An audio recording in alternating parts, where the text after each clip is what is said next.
జీవితంలో ఇంక ఎప్పుడూ సంగారెడ్డిలో ఎమ్మెల్యేగా పోటీ చెయ్యను అన్నారు కాంగ్రెస్ వర్కింగ్ ప్రెసిడెంట్ జగ్గారెడ్డి. తన కోసం రాహుల్ వచ్చి ప్రచారం చేసినా సంగారెడ్డి ప్రజలు ఓడించారు అని, తాను రాహుల్ను అవమానించినట్టు భావిస్తున్నాను అన్నారు. సంగారెడ్డిలో తన భార్య పోటీ చేసినా ప్రచారంలో పాల్గొనను అని స్పష్టం చేశారు జగ్గారెడ్డి. ఇందిరాగాంధీ మన్మడు రాహుల్ గాంధీ గంజి మైదానికి వచ్చినాక జగ్గారెడ్డిని సంగారెడ్డి ప్రజలు ఓడగొడితే ఏమన్నా అర్థం ఉందా? ఇదేమన్నా రాహుల్ గాంధీ గంజి మైదానికి వచ్చినాక నేను రాహుల్ గాంధీ ఇన్సల్ట్ చేసిన ఫీలింగ్లు ఉన్నా.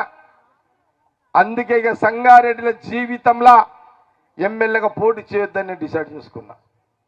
ఈమెకు చెప్పిన నువ్వు నిలబడతంటే నిలబడు, నీ గురించి కూడా నేను ఓటేయమని చెప్పి అడగని చెప్పిన. ఈమె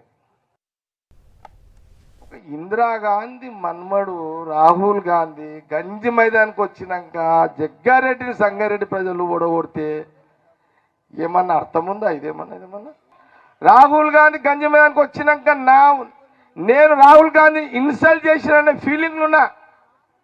అందుకే ఇక సంగారెడ్డిల జీవితంలో ఎమ్మెల్యేగా పోటీ చేయొద్దని డిసైడ్ చేసుకున్నా.